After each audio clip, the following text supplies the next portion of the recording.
Ciao, fellow Vita comrades, and welcome! Another AAA homebrew Vita goodness you've been all waiting for is here.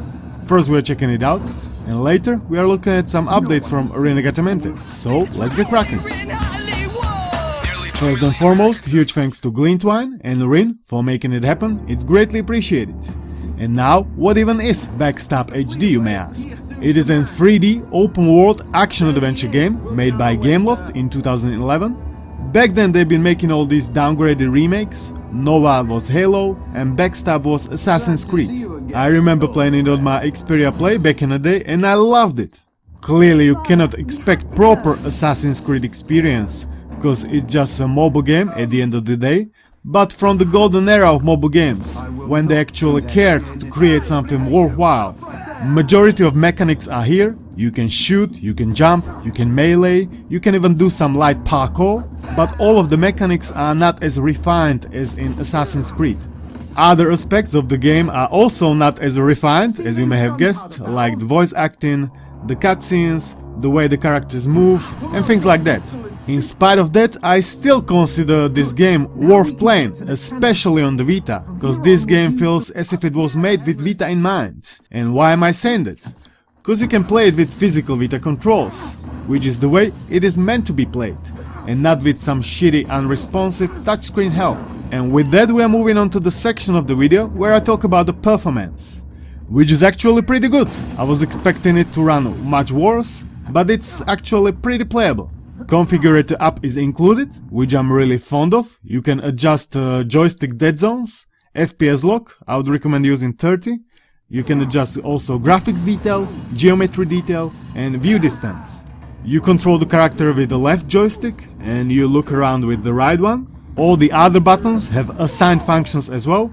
X is jump, square is attack, and so on. Here are known issues. In the first level, there might be occasional loss of some sounds, and when you start in a new game over an old save, it loads the old save instead.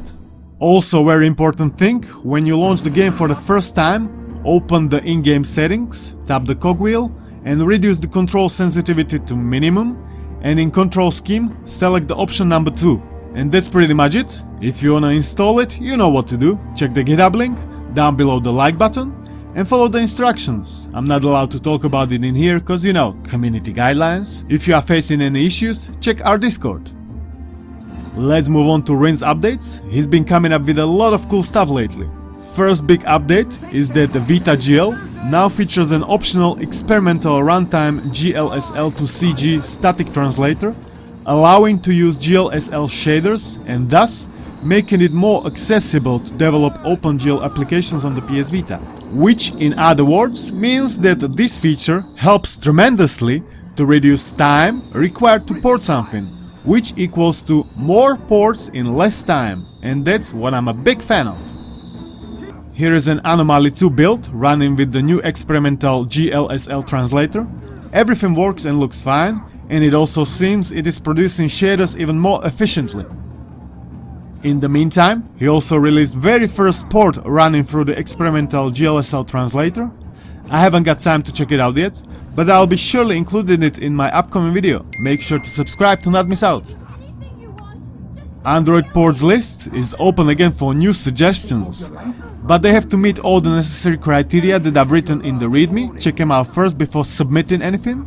There was also new GLES3 port released. Previously only GLES 1 and 2 were supported, but now it looks some GLES3 games might be portable, depending on how heavily the GLES3 features are used. These are very good news indeed.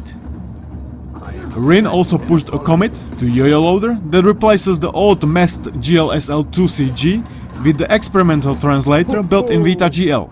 This should considerably improve compatibility, so even more playable YoYo loader games.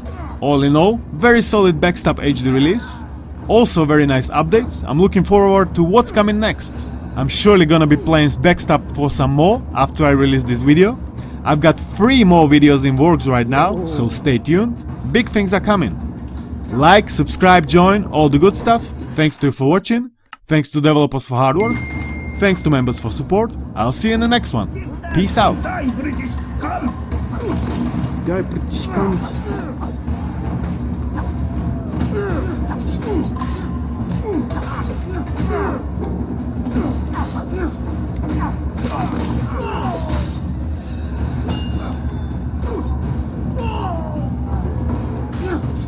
Get it!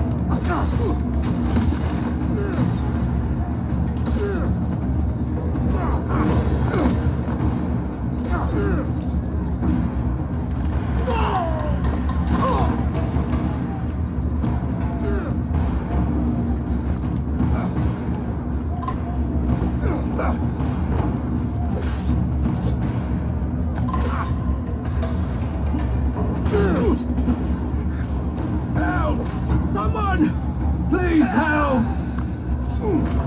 This time we'll split the gold. I will not tolerate this kind of behavior.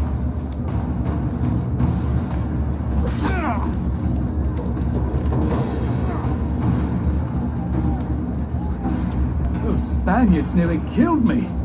Here's some gold for your trouble.